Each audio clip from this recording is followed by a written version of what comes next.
a rap icon, a luxury mansion, a Molotov cocktail in the driveway, and behind it all, accusations that could destroy everything he built. Is Sean "Diddy" Combs just a misunderstood mogul, or the mastermind of a hidden criminal empire? For decades, Diddy was untouchable.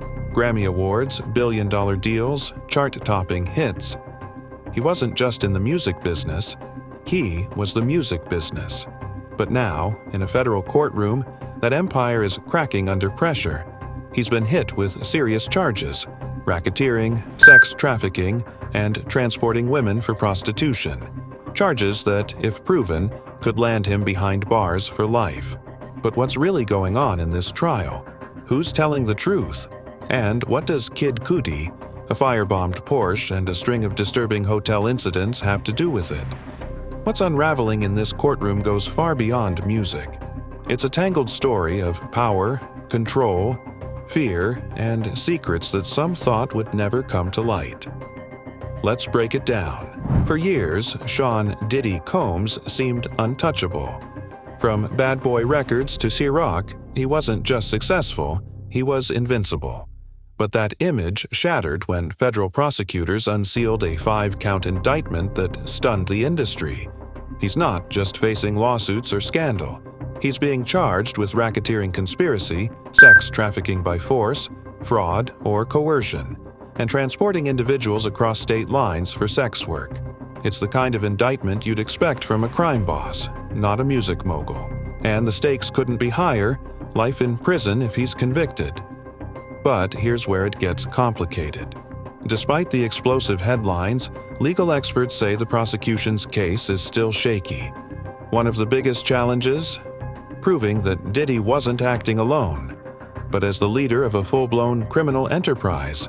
That's the key to the racketeering charge. Prosecutors must show that there was an organized network around him, committing crimes with a unified purpose. So far, that part of the puzzle is still fuzzy, but the trial is just getting started. And what came next turned the courtroom upside down. If prosecutors needed a spark to ignite the racketeering case, Kid Cudi might have just lit the fuse. The Grammy-winning rapper took the stand and dropped a bomb, literally. He testified that after briefly dating Cassieventura, Combs' ex-girlfriend, things went from uncomfortable to terrifying. It started with a call from Cassie in late 2011. She was panicked, saying Diddy had found out about their relationship. Minutes later, Cudi got another call, this time from a mutual friend. The message: Diddy was allegedly inside Cudi's house. Cudi rushed home. What he found was chilling. His security cameras had been turned away, unopened Christmas presents had been rifled through, and his dog was locked in the bathroom, visibly shaken. But that was just the beginning. A few weeks later, Cudi's Porsche was firebombed with a Molotov cocktail. The top had been slashed open. The inside was charred and blackened. He wasn't hurt, but the message was clear: back off. Cudi told the court he knew Diddy was behind it. Why? Because years later, Cassie claimed in a civil suit that Diddy once told her he'd blow up Cudi's car. The lawsuit was quietly settled, but the implications stuck. Defense attorneys pushed back, saying there's no hard evidence tying Diddy to the arson. But prosecutors argue that in a conspiracy, you don't have to throw the bomb, just help light the match. If the jury believes Cudi's story, this moment could mark the shift from a troubled celebrity to an alleged orchestrator of calculated intimidation. But the Cudi incident was just one piece of a much darker puzzle, and the next witness would take things even further. Cassieventura wasn't just Diddy's ex. She was his artist, his partner, and, according to her testimony, his prisoner in plain sight. In the trial's opening week, Cassie took the stand and painted a picture of a relationship that was less about love and more about control. She described a world behind closed doors, where glamour masked fear and fame came with a price. Cassie testified that Diddy manipulated nearly every part of her life: her music, her movements, even her personal decisions. But it didn't stop there. She spoke about so-called freak-offs, private encounters where she said she was forced to perform sexual acts with others, sometimes in front of Diddy. According to her, these weren't consensual moments. They were power plays, twisted, humiliating, and designed to break her down. But the defense pushed back hard. They introduced text messages from Cassie to Diddy, arguing the relationship was consensual. They claimed Cassie was never trafficked, that she was a willing participant, even comfortable during the encounters. And that's where the battle lines are drawn. Prosecutors say Cassie stayed out of fear, psychological abuse, emotional control, and financial dependency. A forensic psychologist backed it up, saying victims often appear compliant, even when they're trapped. But Diddy's team insists there's no proof she was ever forced. For the jury, the question isn't just what happened. It's whether Cassie was acting under her own will, or under invisible chains. And just when the courtroom tension couldn't get any heavier, another voice stepped in to back her up, someone who had seen it all up close. If Cassie's story sounded unbelievable to some, what came next made it harder to ignore. Witnesses from inside Diddy's circle, people who lived in the shadows of his fame, started stepping forward. And what they said? It wasn't just disturbing, it was consistent.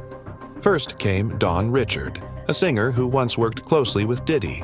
She took the stand and confirmed the abuse, backing up Cassie's accounts of physical violence. According to her, Diddy didn't just lose his temper, he controlled everything.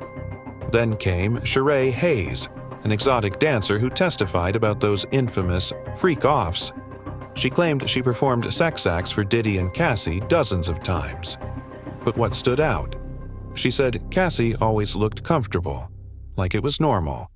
That detail, comfort, was exactly what Diddy's lawyers seized on. To them, it painted a picture of consent, not coercion. But prosecutors weren't buying it. Enter forensic psychologist Dawn Hughes, who gave the jury a chilling reminder. Victims of abuse can look calm on the outside. It's what's going on behind the eyes that tells the real story. She spoke about trauma bonding, fear-based compliance, and how victims sometimes go along just to survive. And then came the hotel manager. Frederick Zemmer, who oversaw one of Diddy's frequent stays, testified about bizarre post-checkout rituals.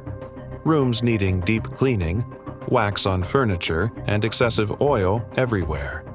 On paper, it sounded strange, but in context, it hinted at something much darker: rituals, secrecy, and a hidden lifestyle shielded by luxury. Piece by piece, the inner circle wasn't just confirming Cassie's testimony, they were expanding it. But as compelling as the stories were, the jury still needed to connect one crucial dot. Was all of this part of a larger criminal operation? And to answer that, prosecutors went back, way back, to where the pattern may have started. If there's one charge that could put Diddy behind bars for life, it's this: sex trafficking by force, fraud, or coercion. But as explosive as the allegations are, proving this one might be the toughest. At the center of it all is Cassieventura. Her testimony painted a grim picture, a relationship that blurred the lines between romance, control, and exploitation. She spoke of freak-offs, substance-fueled encounters, and constant pressure to perform, physically, emotionally, and sexually. But here's the legal catch. Was it forced, or was it voluntary? That's what the jury has to decide. Prosecutors argued that Diddy manipulated Cassie into traveling across state lines, not for music tours or business meetings, but to engage in sex acts she didn't truly consent to. The keyword? Coercion. They brought in forensic psychologist Dr.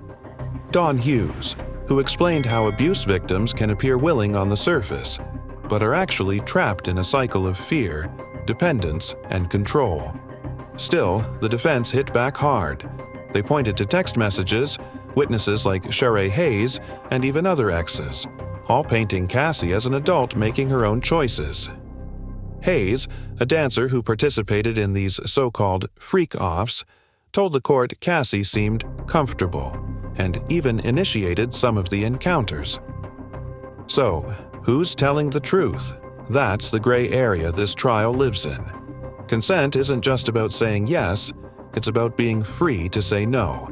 And when power, fame, and fear are involved, that freedom can get blurry. Legal experts outside the courtroom agree. The government hasn't nailed it down yet. Cassie's testimony may have rocked headlines, but in the courtroom, it's evidence, not emotion, that wins convictions. And so far, some believe the prosecution hasn't crossed that line from disturbing behavior to a federal crime. Still, the jury hasn't heard everything. More witnesses are scheduled. More layers are coming. And as the prosecution builds their case brick by brick, they're counting on one thing: that somewhere in the testimony the mask drops and the jury sees what they need to see. Sean "Diddy" Combs' trial is far from over, but it's already been a whirlwind of explosive claims, dramatic testimonies, and intense courtroom battles. From Molotov cocktails to allegations of coercion, the story reads like a blockbuster. Yet beneath the spectacle lies a complex legal fight that hinges on proof, not just suspicion. Prosecutors have painted a portrait of power abused, control exerted, and secrets buried deep.